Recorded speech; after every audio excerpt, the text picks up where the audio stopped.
Awesome. Thank you, Rachel. Yeah, thank you guys for having me today. This presentation, we're really going to talk a lot about kind of the impacts of poverty and the socioeconomic impacts of that on maternal and fetal health. So, just as an overview, pregnancy is an extraordinarily burdensome undertaking. I'm sure we're all aware of that. Childbearing individuals incur a lot of additional expenses during the prenatal and postpartum period, things like medications, prenatal care appointments, and nutritional needs. And that doesn't even account for all the basic things you need for baby, like a safe place to sleep and a car seat. And being impoverished or experiencing poverty really compounds these issues. So if you're already low income and you find out you're pregnant and you have all these additional resources that you have to acquire, it can really compound the impacts of that. And children raised in poverty experience worsened physical and mental health outcomes that will often see persist into adulthood, things like childhood obesity, growing up in a depressed area, lack of access to quality education, all of those really important fundamental things that children need. And poverty negatively impacts birth outcomes, childhood development, and those educational opportunities. And childhood poverty is actually going back up again. We're seeing an increasing rate in that. So if you look at this graph, this was US Census data. I only pulled data up until 2023. That's about the best estimates that are available. But we all know what happened in 2008 with a pretty major recession. And we actually saw a pretty, steady decline of childhood poverty over time. And then right around the impacts of the COVID-19 pandemic, really saw the lowest decline in childhood poverty. Part of that was related to the child tax credits. Part of that was related to stimulus funds. And then we start to see an increase in overall childhood poverty rates, particularly for Hispanic, Latino, and Black individuals, saw the sharpest increases in childhood poverty. And we think about poverty level, about 11% of the US population can be classified as living at or below the poverty line. When we look at the federal poverty level, which is how this is calculated, that's not a lot of money. A lot of individuals are making slightly above the federal poverty line, but still really struggling with poverty overall. We think about for a family of four, the 2024 income numbers to be classified at living at or below the federal poverty line was $31,000, which doesn't go very far in our current economy. This is for four individuals. That's what it takes to be classified as that. And some context that I think is really important when we're thinking about poverty and cost of living and all these things around pregnancy in South Carolina, the annual living wage for a family of four is around $84,000. This is what's estimated that you need to live in South Carolina just to cover your basic needs. US Census data showed that the median household income, so for a family of four, which is considered two parents and two children, the income's around 58,000. So we're already about $30,000, a little under below what the annual living wage should be for the family. In some other context, we think about Columbia, our capital city, the cost of living estimates for a family of four. This is what's required just to cover basic needs. This doesn't account for things like luxuries, external purchases, vacations. Before taxes, with one adult working and two children at home, is around $80,000. If both adults are working, it's about $103,000, and that's mostly to cover the cost of childcare if both parents are working. Then we look at Charleston, cost of living estimates for that same family size. If one parent's working, it's around $90,000. And if two parents are both working, it's around $115,000. Again, that's still just covering basic needs. So if we compare that to what the median household income is, we can see that there's a pretty sharp disparity in overall income in this state. And we think about how pregnancy really exacerbates these impoverished conditions. Think about maternal diet. For low-income families, they're lacking fruits and vegetables, and part of that is access to affordable fruits and vegetables. It really reduces the micronutrients that they're able to consume that are really critical for fetal development. Some of those things are linked to things like neural tube defects, low birth weight. Malnutrition in pregnancy contributes to these really long-term child health disparities, things like obesity, diabetes, and heart disease, which we know follow people through adulthood. And poverty-related stressors, things like income instability, lack of secure housing and food, reliance on government aid, so things like WIC and Medicaid, and then just like general bill concerns. Think about the increasing cost of electricity in this state. These all really impact maternal stress.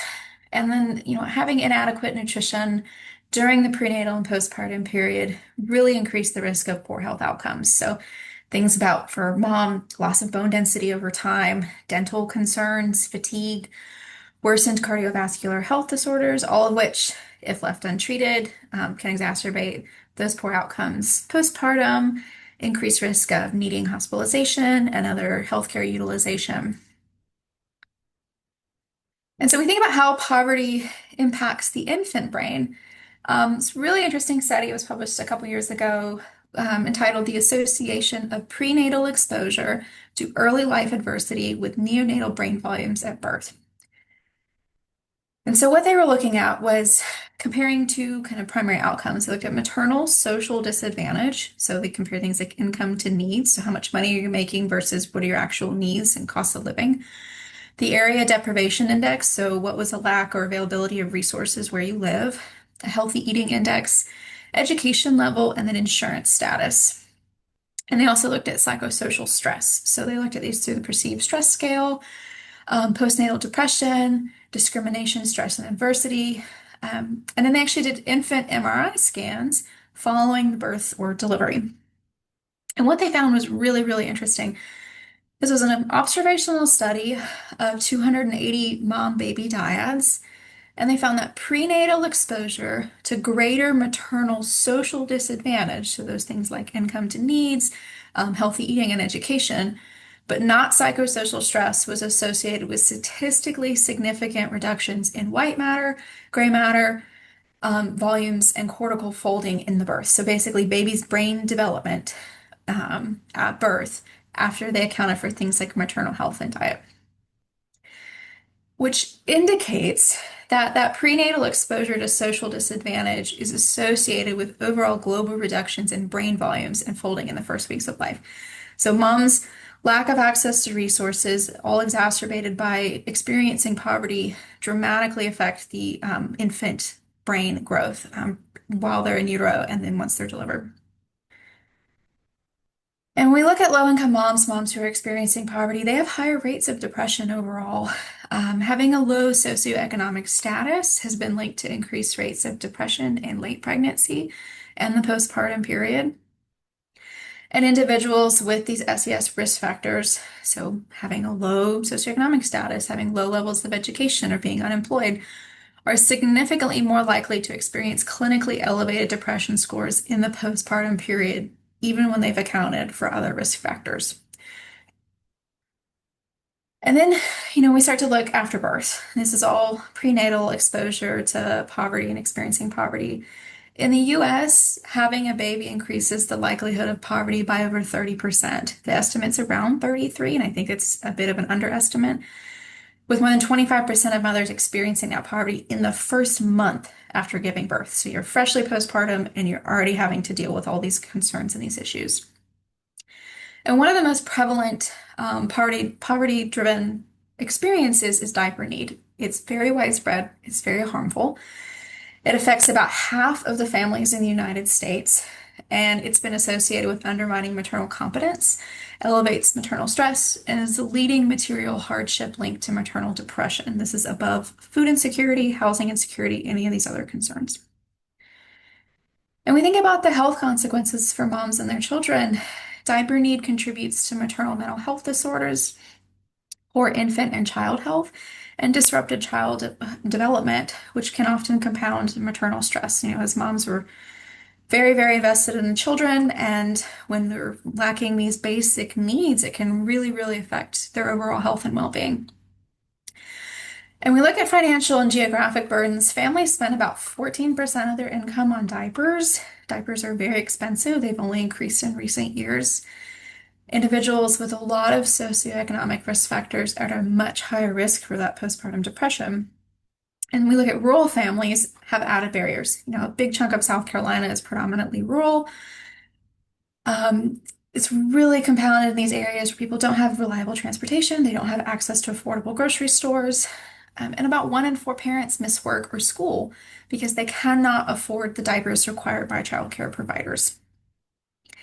And it's important to note the really critical childhood safety net programs, things like SNAP and WIC, they don't cover the cost of diapers, so parents have to cover these out of pocket.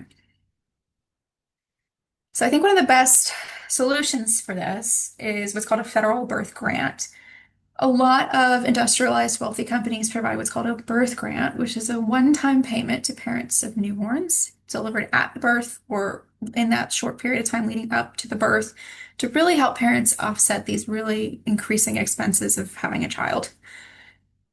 We look at the US, the birth of a child again increases the likelihood of poverty by about 30%. These spikes are especially pronounced among Black and Latina moms. They experience this at a higher rate. And unlike a lot of our peer nations, the US does not provide paid family leave or birth grants to support families during this critical period. And there's been some really great modeling, particularly out of Columbia University, that showed even just a one-time payment of $1,800 could nearly eliminate poverty in that first month of birth, reducing the rate from 25.5% to 2.4% among the mothers of newborns, just to help cover these basic costs and expenses. And to see that in action, this is actually happening. Flint, Michigan, which we know has a history of public health concerns, has really taken this to heart and tried to do this with the individuals living in that town. They give every pregnant woman $1,500 to really try to help cover the costs of prenatal care. It's called RX Kids, and it's literally they give them cash. They've decided that is the most effective way. It allows people the autonomy to use the money for what they need it for. And what's really important to note, almost 60%, so this blue and these red sections of the graph, of their family household and annual income, over 60% make less than $20,000 a year, which we know is well below the federal poverty line. And when they ask moms, like, what are you spending this money on? 88% spend it on baby supplies, 78% spend it on food, 57% spend it on rent, almost half, so 48% spend it on utility bills, which is another big barrier for individuals, and about 36% spend it on transportation. This is largely transportation related to going to work or taking the child to like prenatal or to pediatrician visits and things like that. This is a really great tool. They give them $1,500 up front, and then I believe it's $500 every month or every time period for the first year to really help parents offset the cost of having a child and having a baby. So when we think about how providers, particularly in South Carolina, what can we do about perinatal and poverty, experiencing poverty when you're pregnant and postpartum? It's really, really important to think about the social and structural drivers, things like racism, discrimination, how these all affect health outcomes. Patient-centered care should really focus on sensitively screening for social needs, being really mindful of experiences of stigma or fear and these trust barriers. Consider how these screens are conducted. So whether that's in person, whether that's over the phone, via text or phone call, via MyChart, any of those methods, and how we document it in the patient's chart is really important to make sure patients aren't experiencing those feelings of stigma because they might be less likely to actually disclose if they're experiencing these problems. Consider our own biases. So, how are we thinking about how patients are seeking care? What resources might they need? Really focusing on these important partnerships between the community and these resources, especially when it comes to referrals to supportive services. Knowing what's available in our communities is really critical. And accounting for things like logistical barriers like transportation. I know we all know South Carolina has a huge transportation issue. This is a big factor why parents can't access basic needs. And then really advocating for policies that promote safe, healthy living environments. And when we think about screening, the American Academy of Pediatrics actually has an excellent resource on how to screen parents and their children for things like food insecurity, housing insecurity. And these are kind of their primary recommendations. Focus on one thing. So particularly for children and for pregnant and postpartum women or pregnant and postpartum moms, Food insecurity is going to be a big one. Asking them about it. Screen universally. So everyone gets asked these questions, not just people we think might be at risk. Explain the purpose of screening and approach these conversations with empathy and sensitivity. Collaborating with other providers and the practice team to choose really effective methods to identify local resources. And knowing that, like, there are a lot of really great organizations out here trying to work on solving some of these issues, and they are more than willing to partner with the providers to really help connect families to this support.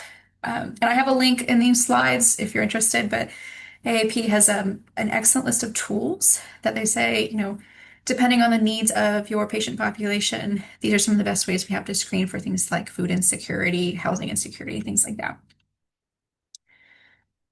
So when it comes to resources, I've picked a few that I think are really, really helpful and important to think about for this population. Mom's Impact, which I'm sure we all know, Dr. Gill's done an amazing job getting this program up and running and available in the state. It's a mental health and substance use disorder resource and referral program for people who are pregnant or within 12 months postpartum. Any healthcare provider caring for a pregnant or postpartum person can call and access, as well as moms experiencing concerns. And there are big components, real-time psychiatric consultation for providers, training and toolkits for providers, but they also have a really great resource, which is what I wanted to highlight. It's a brief phone assessment by a care coordinator to help identify the really appropriate referral to treatment and then community-based resources that might be supportive for these patients. Another great organization is the B Collective. So the Beloved Early Education and Care Collective, which was founded in 2017 in Berkeley County, really focuses on having an integrated mental health framework to strengthen the social, emotional outcomes for children from birth to age 6. And they really provide a lot of support for family resilience. They have doula services, reproductive health education, and parenting groups, which can be very, very important for this population. Nurse Family Partnership is an excellent resource for low-income first-time moms in the state. MUSC has a NFP group. South Carolina First Steps covers a lot of the upstate, and then Prisma Health also provides NFP partnerships. So this really helps target those individuals with really low incomes and first-time parents. Healing Hurts Ministries is another really great resource, particularly that we recommend for individuals with low income and having a baby. What's really cool about this group is they provide, I have a flyer up, an example flyer, but community baby showers. So moms who are expecting can go free baby clothes, free diapers and wipes, and then kind of other really great kind of fun environment. It could be a little less intimidating for them, but also just find some really great community support. And they do these kind of all over the state, I believe, as well. And then the two other big ones I wanted to highlight are diaper banks. Again, diaper need is a huge contributing factor to perinatal poverty, experiencing perinatal poverty. We look at the Low Country, Bundles of Joy is going to be the biggest organization that can provide free diapers to parents in the Midlands, in the Columbia area. Power and Changing, United for Baby, and Emma's Diaper Boutique are also really great resources. And then we look at the upstate. Prisma Health Children's also offers a diaper bank for parents, and Anderson County Diaper Bank also exists. And it's worth noting a lot of churches and food banks will also have some available diapers, wipes, resources for parents for those who need them. So it's worth asking. And then the last resource I really want to highlight is related to food insecurity. And I don't think we need to recreate the wheel here because Clemson and DHEC have done a fantastic job about putting a statewide resource together for people to use. You can literally go in, search for what you need based off, is it food and other assistance? Is it a DHEC office and the United Way office? They have done a great job finding every resource available that can help with food and housing and other assistance in the state. I have a link to this as well, but it covers all 46 counties in the state. It can be a really great way to figure out, okay, like where can I send individuals if they need, just canned goods or fresh food or things like that. Some of these are geared towards older adults, but a lot of them are kind of community-based organizations that offer, once a week pickup, drive up, things like that. So this is a fantastic resource I hope more people can be aware of in the future. All right, I think that puts me at time, so great.